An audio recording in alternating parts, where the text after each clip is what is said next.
The cantina's air hung thick with smoke from 100 different worlds. Purple vapors from Centauri cigars mixed with the green mist of vegan breath sticks, creating a haze that made everything look dreamlike. The lighting was deliberately dim. Bright lights attracted unwanted attention on Nexus Station. Everyone here had secrets to hide at the central bar.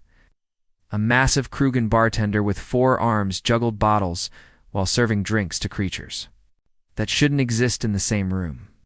A crystalline being from the Silicon worlds clinked glasses with a blob-like metamorph, while nearby, insectoid hive minds chittered in their musical language. The universal translator struggled to keep up with 12 different conversations happening at once, but in the darkest corner, where the smoke was thickest and the shadows deepest, silence had fallen like a heavy blanket. HFY sat hunched. Over a metal table scarred by countless knife fights and acid spills. Once he had been a proud Zilithian warrior, his kind were known across the galaxy as the fiercest fighters, with natural armor plates and retractable claws that could slice through steel. Now, 3 of his forearms were gone, replaced by crude mechanical prosthetics that whirred and clicked with every movement. Burned scars ran across his scaled hide like rivers of melted metal, and his amber eyes held the hollow look of someone who had seen too much death. Around him sat 8 young alien recruits.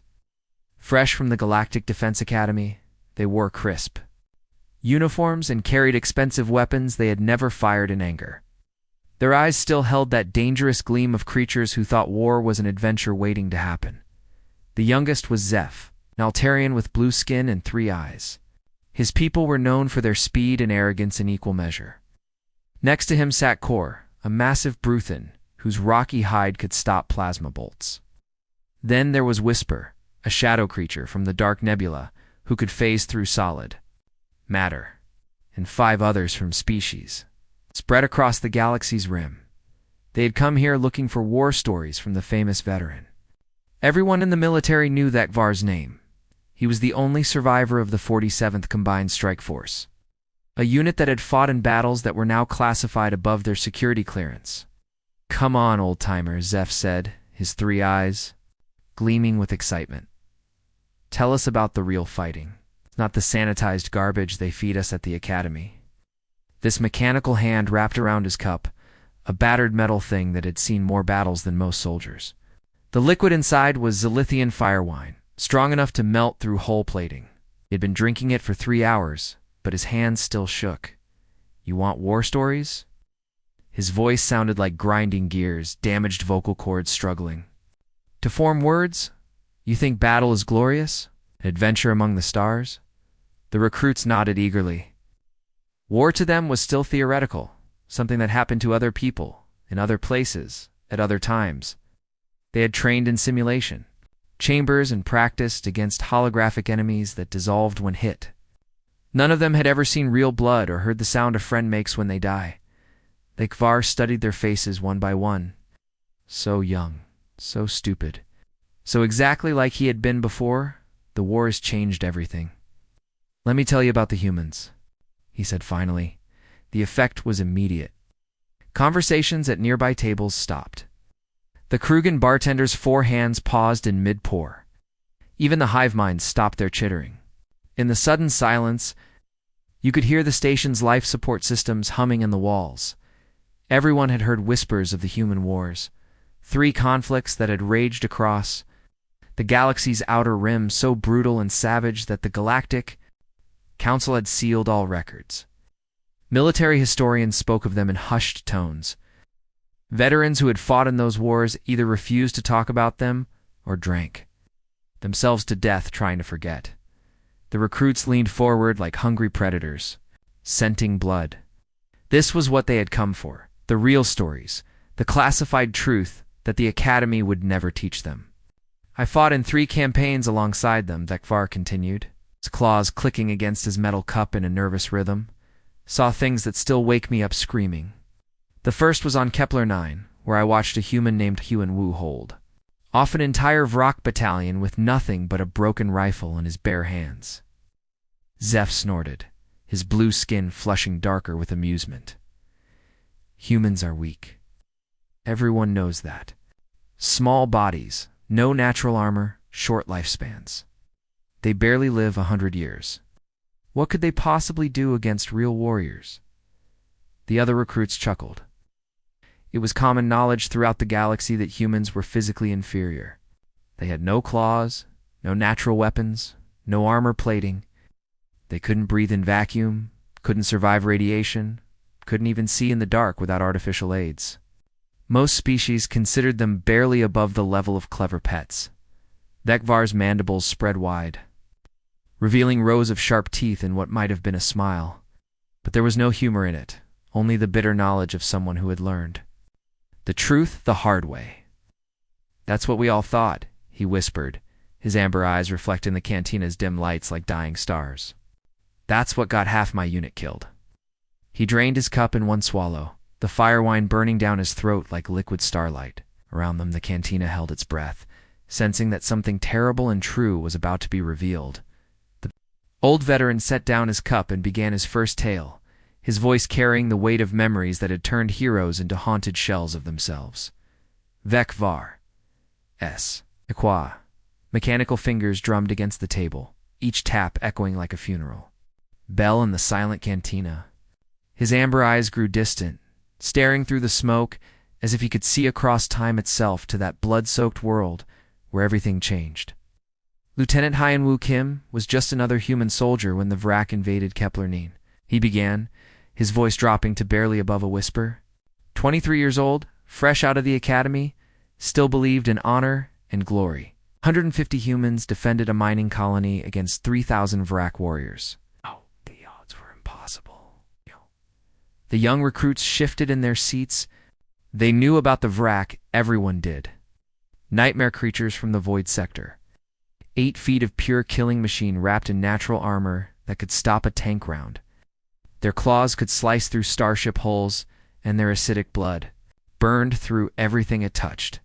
A single Vrak warrior could tear apart a squad of normal soldiers. The colony was nothing special, Vekvar continued, his scarred face twisting with memory. Just another rock in space where humans dug holes looking for rare metals. But it sat right on the hyperspace route to the core worlds. Vrak needed it as a staging ground for their invasion. He paused to refill his cup, the fire wine glowing like liquid amber in the dim light. Around them, other conversations had stopped entirely. Even the bartender pretended to clean glasses while straining to listen.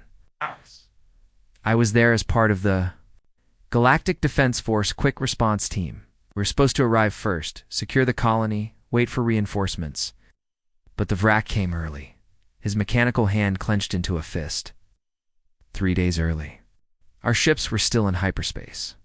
When their invasion fleet dropped out of warp, the cantina held its breath as that Ars amber eyes reflected the pain of old wounds.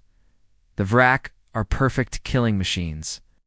8 feet tall, armored like living tanks. Their claws can tear through steel like paper, and they feel no fear, no pain, no mercy. We expected the humans to surrender within hours. His mandibles clicked nervously. Instead, they smiled. Zeph leaned forward, his blue skin pale with fascination. They smiled, facing 3,000 Vrak. That's when I knew. Something was wrong, Vekvar said. Any sane species would have run or begged for mercy. But when the Vrak ships landed and their warriors poured out like a black tide of death, the humans just ... smiled, like they had been waiting for this moment their whole lives. The old veteran's voice grew stronger as he remembered the impossible battle that followed. Hyenwoo was just a lieutenant, but he took command when the senior officers were killed in the first assault. He had 12 soldiers left, farmers and miners mostly, people who had never seen real combat, against 3,000 of the galaxy's most feared warriors. Vekvar described how the humans abandoned the surface installations immediately, retreating into the mining tunnels like ghosts. The Vrak expected a quick hunt through narrow passages where their size and strength would be advantages. Instead, they found themselves in a maze designed by creatures who thought differently than anyone else in the galaxy. The humans had rigged every tunnel with traps, Vekvar said, his voice filled with grudging admiration. Not military traps, these were things no soldier would think of. They used mining equipment as weapons, turned industrial chemicals into poison gas, and somehow made the tunnels themselves fight back. Paused, staring into his drink, as if the liquid held answers to questions he was afraid to ask. I watched it all through surveillance feeds from our rescue ship. Out of rock would charge down a tunnel, confident in their armor and claws. Then the ceiling would collapse, or the walls would explode inward, or the floor would give way into acid. Pits that had been waste disposal sites. The recruits listened in stunned silence as that giver painted a picture of warfare. Unlike anything they had learned in the academy, this wasn't the clean, honorable combat of their training simulations. This was something primal and terrible, where survival mattered more than glory. When their ammunition ran out, they used mining charges as grenades. When those were gone, they turned the mining equipment into weapons. I saw Hyan Wu kill a Vrak warrior with a separator, a machine designed to sort rocks, not fight battles. But the moment that haunted the Ekvar most came on the fourth day, when the Vrak finally cornered Hyan Wu's squad in the main mining chamber. The human lieutenant was badly wounded, his left arm hanging useless, blood streaming from a dozen cuts. Any reasonable being would have surrendered. I watched Hyan Wu take a plasma blast to the chest that would have killed any of us. Ekvar said, his voice barely audible. The shot burned through his armor, cooked the flesh beneath. He should have died instantly. Instead, he got back up. The veteran's mechanical fingers traced the deepest scar on his neck, a reminder of his own brush with death. Hyan Wu grabbed the nearest Vrak by the throat with his good hand. The creature was twice his size, covered in armor that had stopped. Dozens of bullets. But Hyan Wu didn't try to fight it with strength. He activated a mining drill with his other hand and drove it through the Vrak's eye. The silence in the cantina was absolute now. Even the station's background hum seemed to fade away. The screaming ... double quotes, Ekvar whispered. Vrak Hu screamed. Hyan Wu was screaming too, not from fear or pain but from rage. Pure, burning rage that something dared threaten the people he was sworn to protect. The battle became a legend that day. 12 humans against 3,000 Vrak, fighting with weapons that shouldn't have worked, using tactics that made no sense, refusing to die when any sane creature would have given up. The human defenders held for 6 days, the Ekvar continued. 6 impossible days. So when the Galactic Defense Force finally arrived, we found the colony in ruins.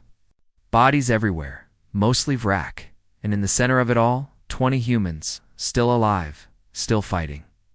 But the moment that broke something inside that FAR came at the very end. The humans knew they couldn't win, knew that more Vrak ships were coming, so they made a choice that no other species would have made. When only 20 remained, they rigged the entire colony to explode. Not just the buildings, the whole asteroid. They were going to turn their home into a weapon that would take out any Vrak ship that tried to land. Hyan Wu was the last one, out carrying 2 wounded soldiers while bleeding from a dozen wounds that should have killed him hours ago. As their rescue ship pulled away, he looked back at the dying colony with eyes that held no regret, only grim satisfaction. The Vrak learned something important that day, Ekvar finished, his voice heavy with the weight of memory. Humans don't know when to quit. They think death is just another enemy to fight, and sometimes they win. The cantina remained silent for long moments, the weight of the story settling over everyone like a burial shroud. Finally, one of the younger recruits found his voice. What happened to Lieutenant Kim? That Varus mandibles clicked in what might have been approval. He survived, got promoted. Last I heard, he was training new recruits, teaching them that sometimes the only way to win is to be willing to lose everything. He drained his cup and set it down with finality. That was just the first lesson the humans taught us.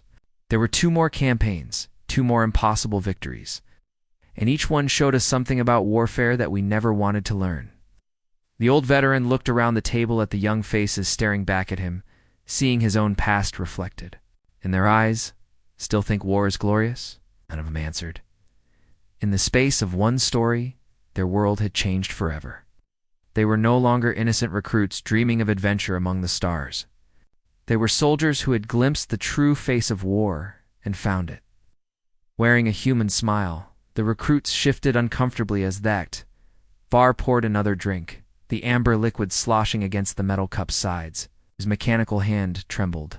Slightly, not from age, but from damaged neural pathways that never healed properly after a plasma grenade had taken his original arm. The tremor was a constant reminder of battles that civilized beings preferred to forget. The second story takes place on Sol Station, he began, his voice carrying the weight of memories that had turned brave soldiers into broken shells. An orbital platform in the outer rim, nothing fancy. It's just a refueling depot and communication relay hanging in the void between star systems. The cantina's smoke swirled around them like ghostly fingers, and several patrons at nearby tables leaned closer. Sol Station was a name whispered in military circles, another classified disaster that official records claimed never happened. Hegemony wanted it, Vekvar continued, his amber eyes reflecting the pain of old wounds. Not for the station itself, but for what it contained. Navigation data for the secret hyperspace routes to 12 core worlds. Information that could have let them bypass our entire defensive grid. He paused to take a sip, the fire wine burning down his throat like liquid starlight. Around them, the cantina held its breath, sensing another terrible truth was about to be revealed. The hegemony sent 50,000 troops to capture it. Elite soldiers, not the cannon fodder they usually threw at us. These were professionals, cybernetically enhanced warriors with military-grade implants and weapons that could level city blocks. The mechanical fingers drummed against the table. Only one human defended it, a woman named June Park. Zeph, the young Altarian recruit, burst into laughter that echoed through the smoky air. His 3 eyes gleamed with amusement as he slapped the table. 1 human against 50,000? Come on, old-timer. Even we're not stupid enough to believe that fairy tale. The other recruits chuckled nervously, but their laughter died when they saw Vekvar's expression. His scarred face had gone completely still, like the calm before a solar storm. The veteran's amber eyes held the hollow look of someone who had witnessed impossible things and lived to regret it. Ji-yoon was a station engineer, Vekvar continued, ignoring the interruption with the patience of someone who had told this story many times before. 28 years old, civilian contractor. She maintained the power systems, kept the artificial gravity running, made sure the air recyclers didn't break down. Nothing glamorous about her job. He leaned forward, his voice dropping too barely, above a whisper. When the hegemony invasion fleet dropped out of hyperspace, the station had exactly 37 minutes before they arrived. Evacuation ships could only carry so many people. The recruits stopped laughing as they realized where this was heading. In their comfortable academy training, someone always had a backup plan, always had reinforcements coming. But in the real galaxy, sometimes good people got left behind. June volunteered to stay, Vekvar said simply. Someone had to manually destroy the navigation computers if the station fell. Someone had to make sure the hegemony couldn't get their hands on data that would doom 12 worlds. The old veteran's mechanical hand clenched into a fist, servos, whining with the strain. The evacuation ships barely cleared the system before hegemony battlecruisers arrived. Massive ships, each one carrying thousands of troops. The hegemony forces expected to find an empty station, maybe a few automated defenses to shut down. His mandibles clicked nervously, the sound like breaking glass in the silence. Then they found a nightmare. What happened next became legend. In military circles, the kind of story that instructors used to teach young officers about the unpredictability of warfare. Goon Park, a civilian engineer with no military training, had turned Sol Station into something that haunted the dreams of professional soldiers. She knew every system on that station, Vekvar explained. Every power conduit, every maintenance shaft, every emergency protocol. In 37 minutes, she rerouted half the station's systems and turned them into weapons.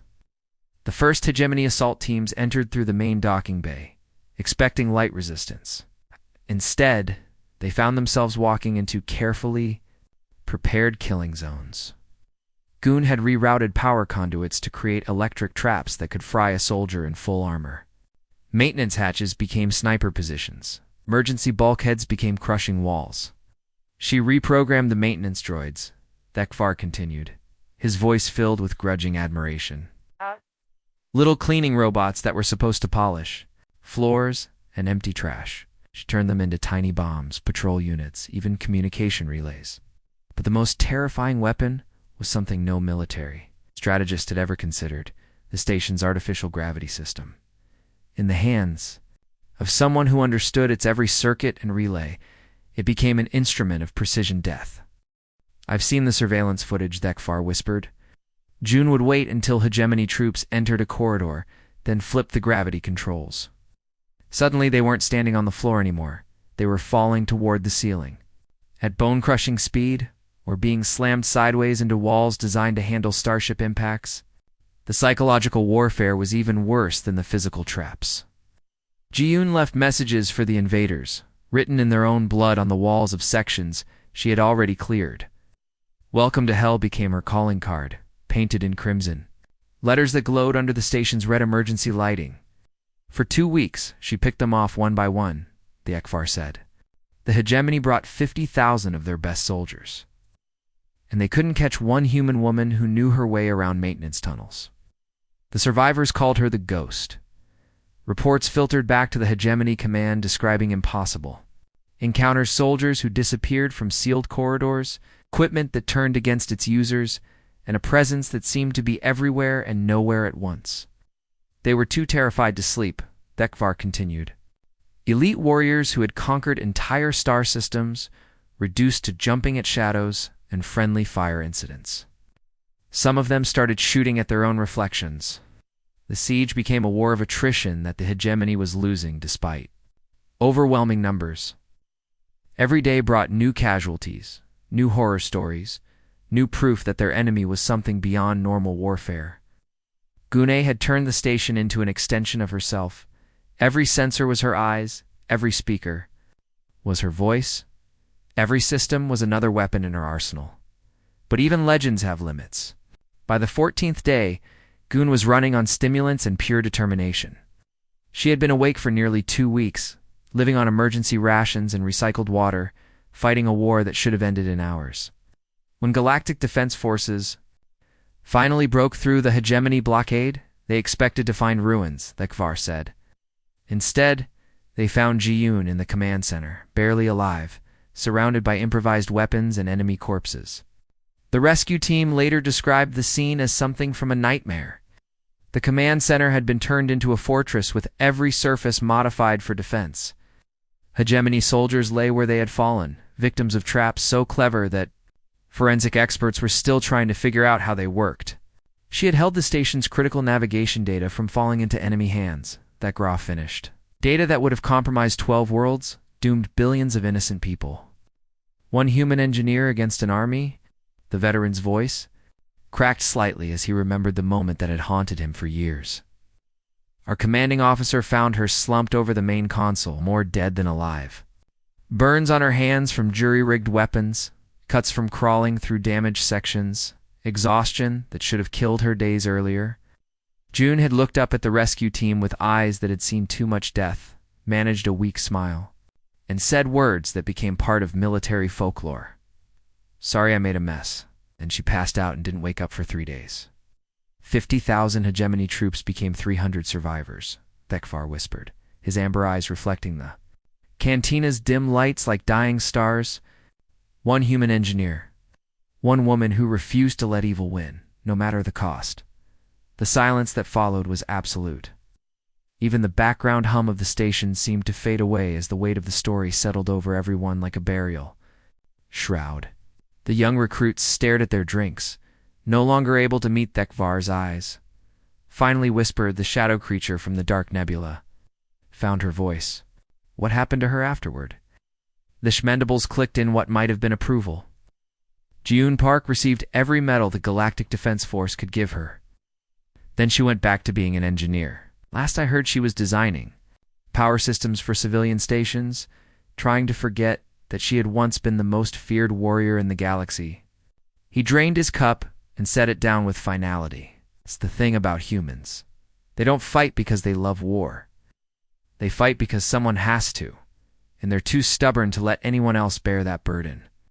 The old veteran looked around the table at faces that would never be young again, In the space of 2 stories, he had shown them that war wasn't about glory or adventure. It was about ordinary people doing extraordinary things when the galaxy needed heroes. Still think. One person can't make a difference? None of them answered. They had learned the first lesson of real warfare. Sometimes the most dangerous enemy is the one who has nothing left to lose and everything to fight for. HFY raised his mechanical arms into the cantina's dim light, the crude prosthetics gleaming dully against his scarred hide. The servos whined as he flexed artificial fingers that would never feel warmth or pain again. Several patrons at nearby tables winced. Everyone knew that losing limbs meant you had survived something that should have killed you. "The third tale is why I have these," he said, his voice heavy with memories that felt like lead in his chest. Titan's Gate was the largest space battle in galactic history, a massacre that redefined what warfare meant among the stars. Young recruits leaned forward, their earlier bravado completely gone. They had heard whispers of Titan's Gate, a battle so catastrophic that entire star systems still mourned the dead.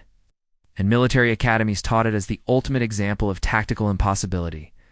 The Dark Consortium had been building there. Strength for decades, HFY continued, his amber eyes growing distant. Pirates, slavers, rogue military units, fallen governments, they united under one banner with a single goal. Total galactic domination. Paused to drain his cup, the fire wine burning like liquid courage down his damaged throat. Around them, the cantina had grown so quiet that you could hear the station's life support systems humming in the walls. The consortium brought everything to Titan's Gate, HFY whispered. 5 million ships. Okay. Planet-killer weapons that could crack worlds in half. Dreadnoughts the size of small moons. Enough firepower to shatter suns and remake the galaxy in their image. The massive Krugan bartenders stopped pretending to clean glasses. Even the hive minds had stopped their musical chittering. Everyone in the cantina knew they were about to hear something that would change how they saw the universe. Humanity brought 300 ships, HFY said simply, and a man named Admiral Dong-Heen Choi, Zeph, the Altarian recruit, opened his mouth to laugh, then closed it when he saw the veteran's expression. This wasn't a joke or a tall tale.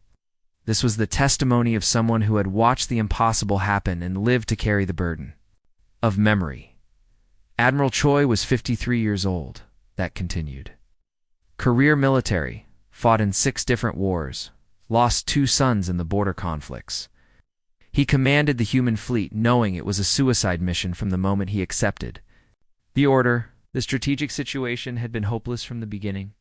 The consortium's massive fleet was positioned at Titan's Gate, a natural choke point between the outer rim and the core worlds. If they broke through, nothing could stop them from reaching Earth and the other human colonies. Earth needed time to evacuate their core worlds, HFY explained. Billions of civilians, thousands of ships, entire planetary populations. The government estimated they needed 72 hours minimum to get everyone to safety.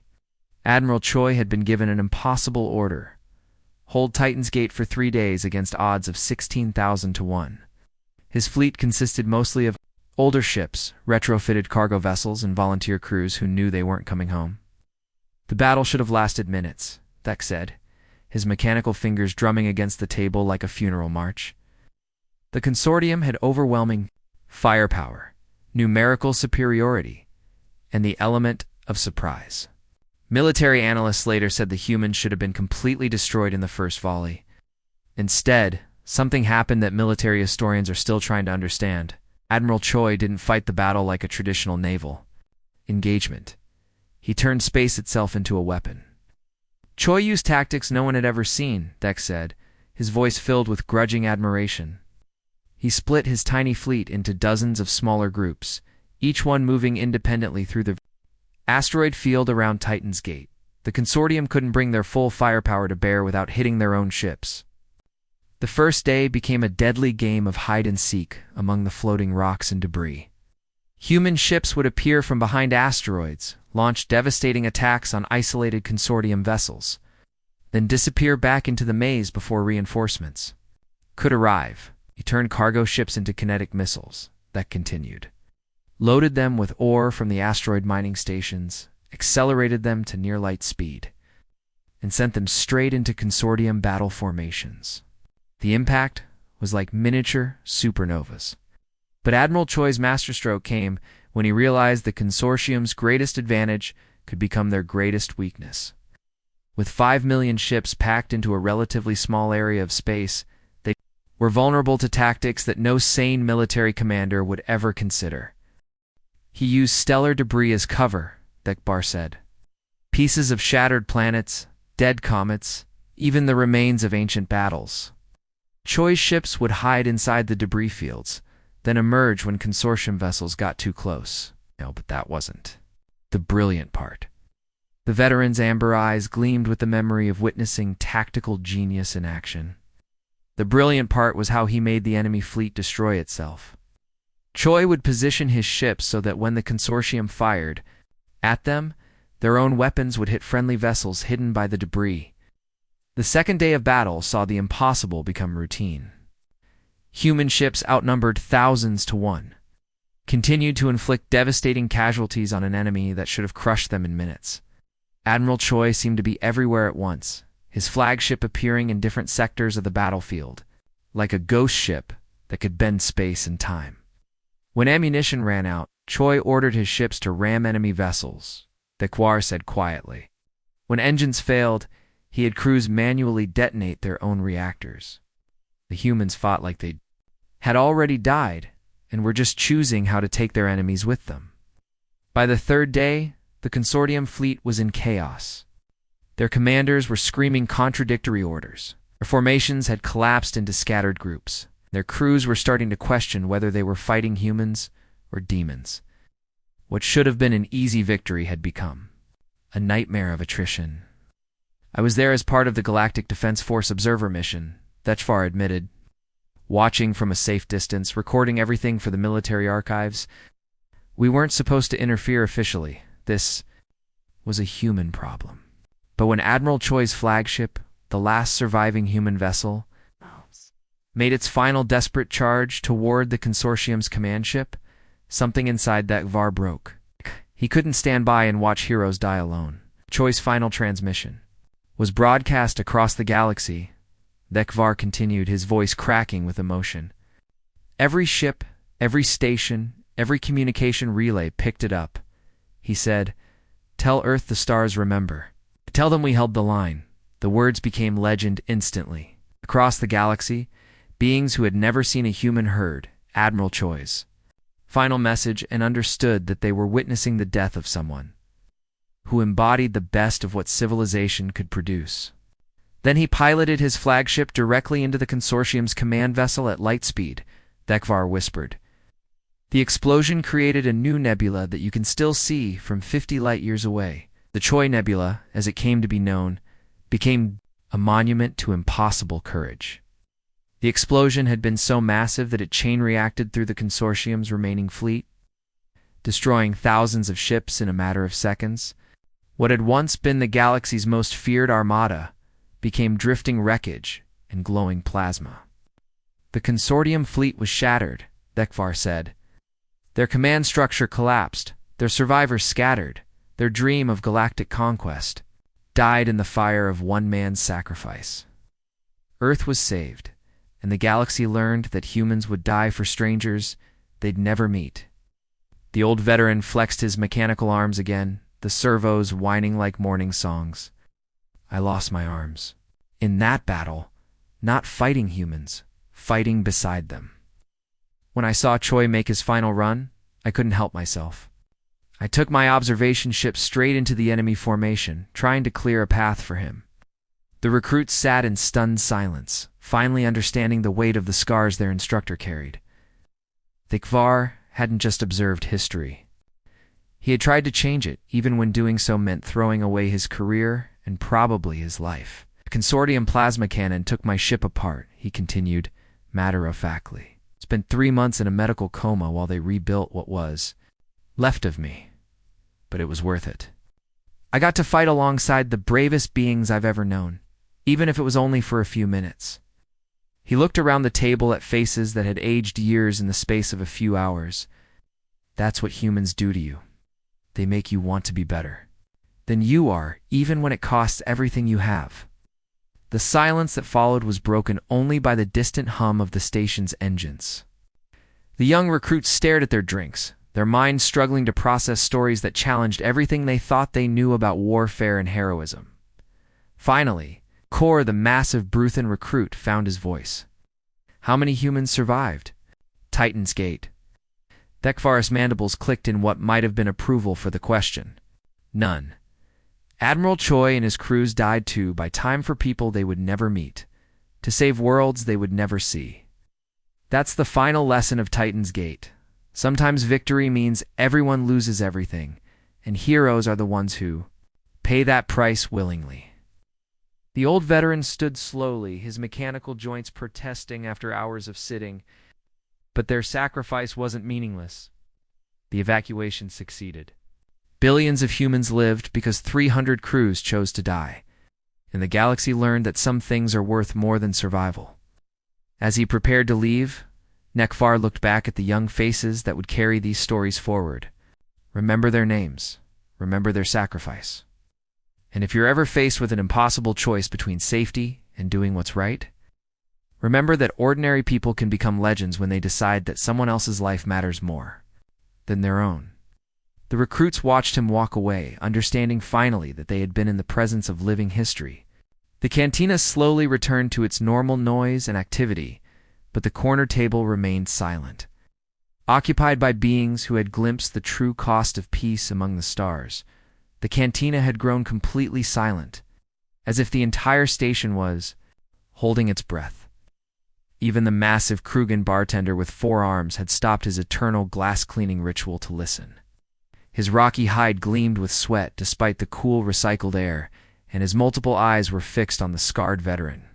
In the corner, the hive minds had gone so quiet that their usual musical chittering had stopped entirely, leaving only the distant hum of life support systems. The young recruits stared at the Igvar with faces that had aged decades in the span of a few hours. Their expensive academy uniforms looked somehow childish now, like costumes worn by beings playing at being soldiers. The weapons at their sides, plasma rifles, and energy blades that had never tasted real combat, seemed like toys compared to the crude mining tools and improvised weapons they had heard about. Thekvar slowly stood, his mechanical joints worry, and clicking like a symphony of broken dreams. Each servo's protest was a reminder of the price he had paid for the knowledge he carried. His amber eyes swept across the cantina, seeing past the smoke and shadows to memories that would never fade.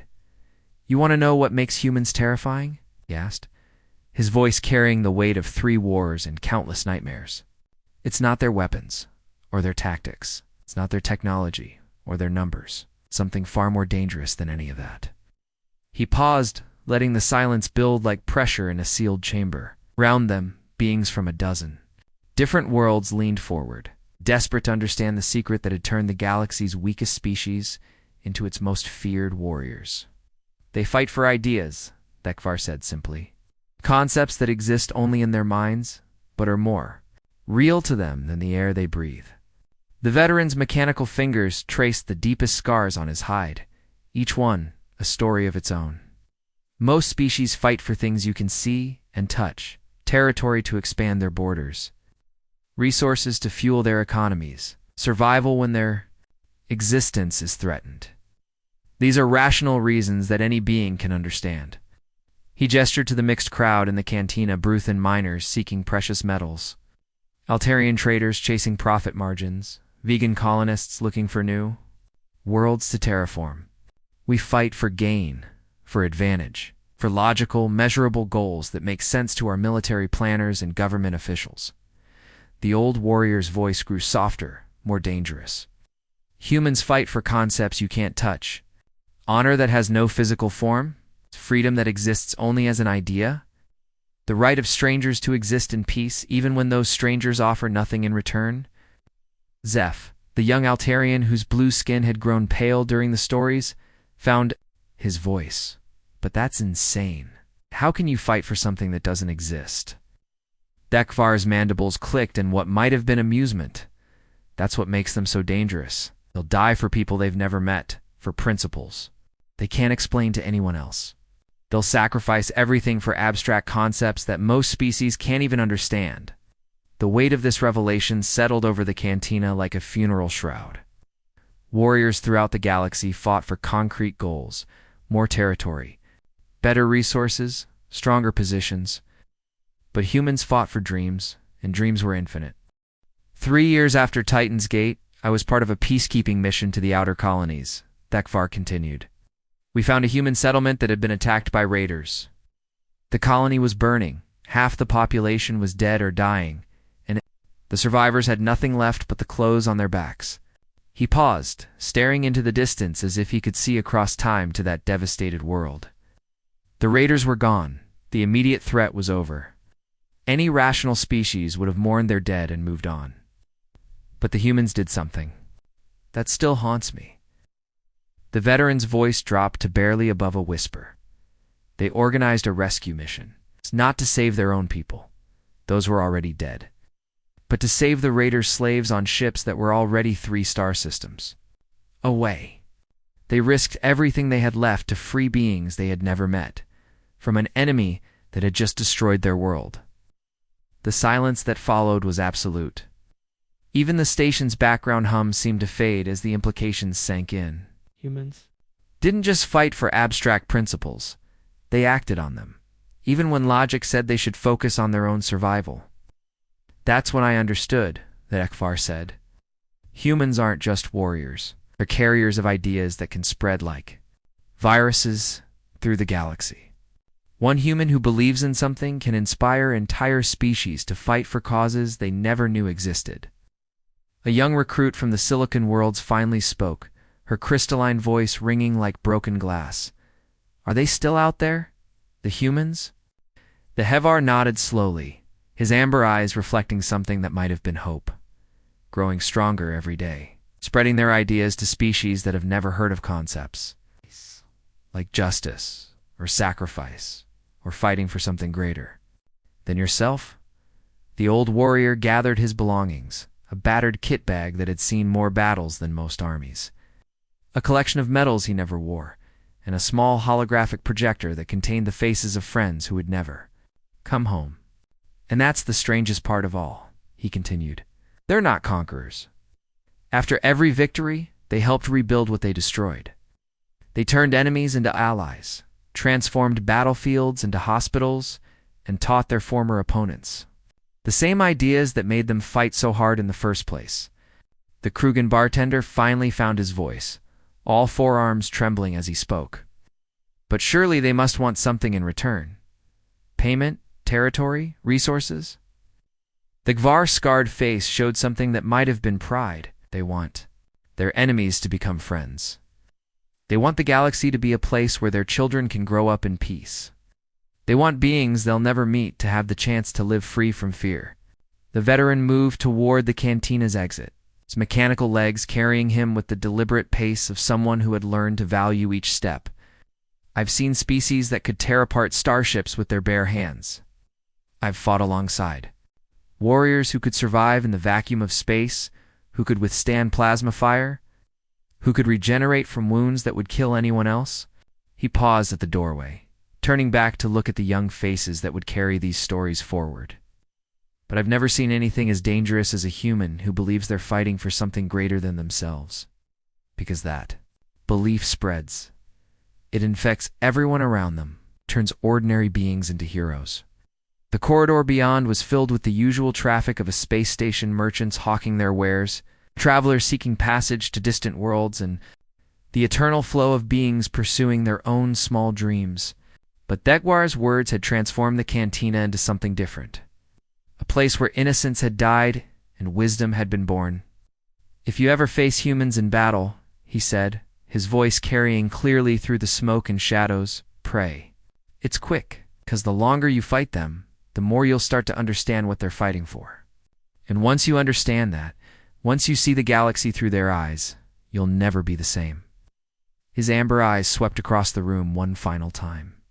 But if you're lucky enough to fight alongside them, if you're blessed with the chance to, stand with humans when they're defending something they believe in, His scarred face showed something that might have been the ghost of joy.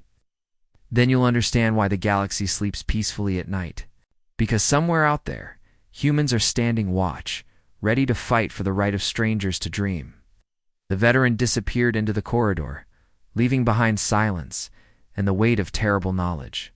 The recruits sat motionless for long minutes, their minds struggling to process revelations that had shattered their understanding of warfare, heroism, and what it meant to fight for something greater than survival. Around them, the cantina slowly returned to its normal rhythm. Conversations resumed, drinks were ordered, and the eternal business of a space station continued. But in the corner where the Kevar had sat, something had changed forever. The young recruits understood finally that war was not about glory or adventure, or the thrill of combat. War was about the price ordinary beings paid for extraordinary courage. It was about the choice between safety and sacrifice, between survival and service, between living for yourself and dying for others. And sometimes, in the darkest moments of history, that choice fell to species who were willing to pay any price to ensure that others could live in peace. In the distance, warning lights flashed as a new transport docked with the station. Fresh-faced soldiers disembarked, their eyes bright with excitement and their heads filled with dreams of glory among the stars. They pushed through the corridors with the confident stride of beings who had never seen real combat, never watched friends die, never had to choose between their own survival and the survival of strangers. But in this corner of the cantina, innocence had died, replaced by the hard wisdom that some fights are worth everything, and some species are willing to pay that price. The recruits finally understood what their instructors had been trying to teach them: that the galaxy's peace was not a natural state, but a fragile thing maintained by the courage of beings who stood between civilization and chaos. They sat in silence, no longer eager for war stories or tales of glory. They had learned the truth about heroes, that they were not born different from anyone else, but were made different by the choices they made when everything was at stake. And somewhere in the vast darkness between the stars, humans were still making those choices, still standing watch, still fighting for ideas that most species couldn't understand but everyone could benefit from. The cantina's smoke continued to swirl, but the corner table remained empty now, a shrine to the terrible knowledge that war was not about winning or losing, but about the courage to fight for something greater than yourself, even when that fight cost everything you had. The end.